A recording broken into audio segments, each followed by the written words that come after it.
Ako iste všetci vieme, Crash Bandicoot Warped skončilo tak, že sa Dr. Neo Cortex a Dr. Entropy zmenili na Batolata a naťahovali sa o Uka Uka. Túto skutočnosť v Crash Team Racing ignorujeme a nasadáme do monopostov, aby sme porazili tohto mimozemšťana.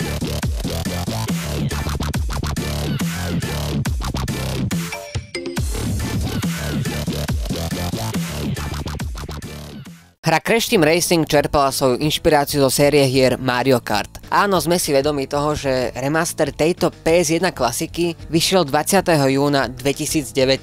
Kokos, to už bude rok? Ale o ňom sa tu dnes rozprávať nebudeme. Vieme, že Crash a Mario boli večnými rivalmi, pretože Sony a Nintendo stáli na opačných stranách napriek tomu, že sa snažili hráčom ponúknuť podobný typ hry, v tomto prípade racingovku. Ale možno teraz bude so mnou veľa ľudí nesúhlasiť, Naughty Dog to spravilo lepšie než Nintendo. Z hry Diddy Kong Racing, čo bol spin-off Donkey Konga, v ktorom sa samostatný Donkey Kong neobjavil, tiež nechápem, si vývojári CTR-ka prerobili trať Crescent Island, aby zistili, či je možné trať podobných rozmerov vytvoriť aj na platforme PlayStation. Možné to bolo, tak túto trať prerobili, aby pasovala do Crashovho sveta a pomenovali ju Crashkou.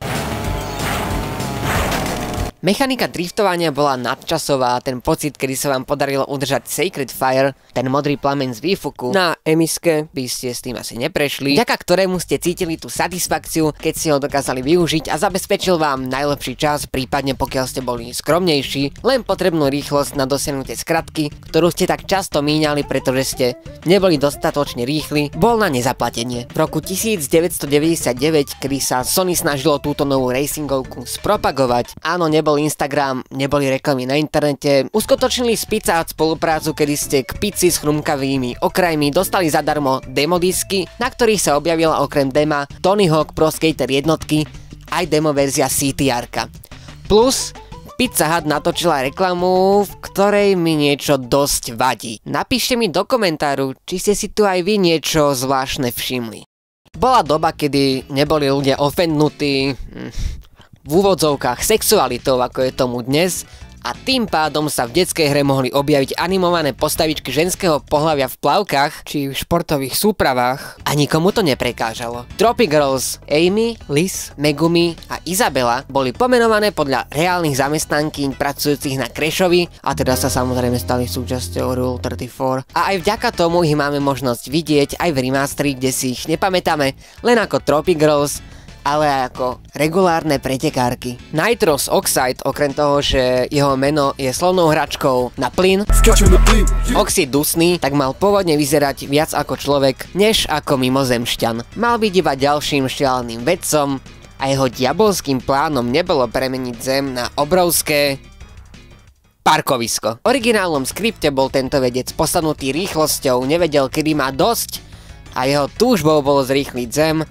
a teda mu išlo o vyhladenie všetkého života na našej špinavej planéte. V japonskej verzii máme už klasicky odlišnosti oproti ostatným lokalizáciám, ale nasledujúci detail mal byť pôvodne aj v PAL a NTSC. Reaperu sa u nás počas jeho monológu smeje a k dispozícii máme titulky, aby sme vedeli, čo sa nám vlastne snaží povedať. Pôvodne mal Reaperu rozprávať ľudskou rečou, ale toto sa zachovalo iba v práve spomínanej krajine vychádzajúceho slnka.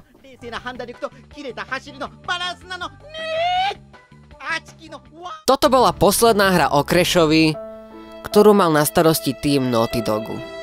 Nasledujúcu hru Crash Bash už vyvíjalo britské štúdio Eurocom. O tom si ale viac povieme v ďalšom videu. Pokiaľ vám toto prišlo zaujímavé, tak dajte like a vidíme sa pri ďalšom videu.